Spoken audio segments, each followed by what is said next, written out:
Novembro é mês de Black Friday e hoje eu vim aqui convidar vocês a fazerem uma pequena reflexão sobre a vida comigo. Vou começar fazendo uma pergunta pra vocês. Você já parou pra pensar o que a Black Friday significa pro pequeno empreendedor?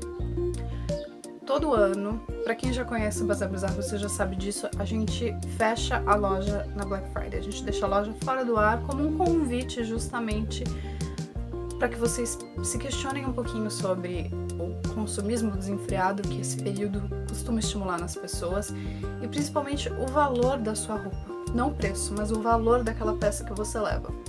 E hoje eu resolvi fazer um vídeo para explicar rapidinho o que acontece na nossa perspectiva. Eu não posso falar em nome de todos os pequenos empreendedores, mas eu tenho certeza que muitos vão se identificar com o que eu vou explicar aqui, mas eu queria explicar um pouco o que acontece do lado de cada cortina quando você é pequeno e tenta entrar numa jogada dessa para competir com os grandões. Geralmente as grandes lojas já têm um estoque que foi comprado de um fornecedor no atacado, com preços baixos, e eles já têm ali uma margem de juros que geralmente de lucro, que é de geralmente pelo menos 50% do valor da peça.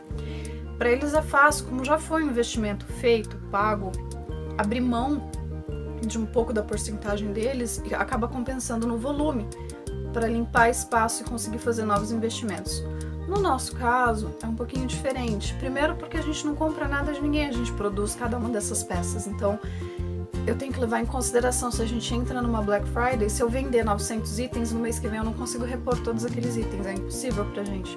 O máximo que a gente consegue produzir, ainda assim, já deixando as meninas totalmente descabeladas, com exceção de mim, que eu já sou naturalmente assim, descabelada e feliz, coisa de 700 peças por mês, ou seja, se a gente entra na Black Friday, vai entrar um fluxo maravilhoso de vendas, a gente vai mandar milhares de pacotes, a gente vai ficar super feliz porque vai entrar um fluxo muito grande de grana, porém, por mais que eu pegue aquela grana e já reverta em investimento de material novo, a gente não tem capacidade de repor aquele estoque por pelo menos 2 ou 3 meses, ou seja, essas prateleiras vão ficar vazias e a gente vai ter as vendas afetadas, porque obviamente a gente não vai ter o mesmo volume de produtos para oferecer, acaba frustrando muita gente.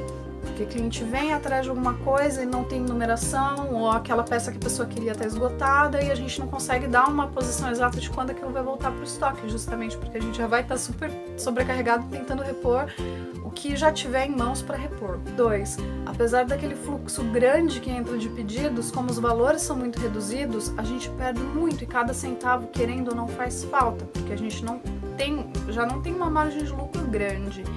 E lucro em pequena empresa não é exatamente lucro, não é que eu pego, não é a grana que vai bancar a minha viagem para Miami ou a minha mansão nova, na verdade é aquela grana que completa pra gente conseguir pagar as contas. Porque a gente vai vivendo no mês a mês. Tudo que a gente posta na loja, geralmente a gente tá esperando um retorno quase que imediato, justamente para pagar a parcela daquele tecido que foi investida. Para cobrir as contas do mês não é uma questão de lucro visualizado. Geralmente uma liquidação é sinônimo de 3 meses de leve agonia depois até a gente conseguir repor aquilo e entrar nos eixos para conseguir fazer a coisa seguir. Além disso, geralmente vem uma fatura assustadora, monstruosa e horrível dos correios, porque são muitos envios, então sai totalmente fora daquele espectro que você está acostumado e acaba afetando também o funcionamento das coisas. A redação é com 50%, 60%, e a gente não tem esse tipo de margem, a gente nunca teve.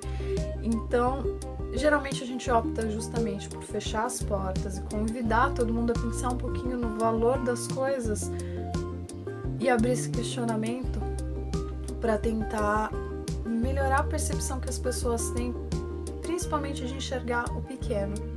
É muito mais difícil você conseguir produzir tudo aquilo que você vai vender e ainda tentar competir com um grandão que compra de uma fábrica grandona que com certeza tem margens de lucro muito melhores do que as nossas, que consegue material por um valor muito menor do que a gente paga, porque enquanto a gente está comprando um rolo de 50 metros, o cara grandão está comprando 500 quilos do mesmo material. Compartilhem os pequenos. Comentem com os amigos, recomendem para as compras de final de ano. Não tô falando só especificamente do Bazar Bizarro, esse ano mesmo eu não sei, sinceramente, se a gente vai ter condições de fazer o nosso mini protesto que a gente faz todo ano e fechar a loja no dia, porque não falta conta para pagar, é mês de 13º, é fatura de correio atrasada, são 500 coisas que a gente precisa cobrir e por mais que a vontade de falar, quer saber, eu vou ter que entrar.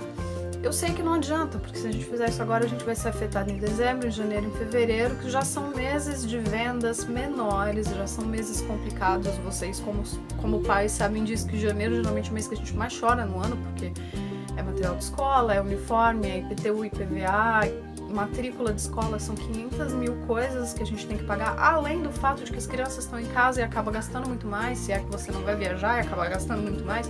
Então a gente sabe que são meses que já tem por si só as vendas mais fracas.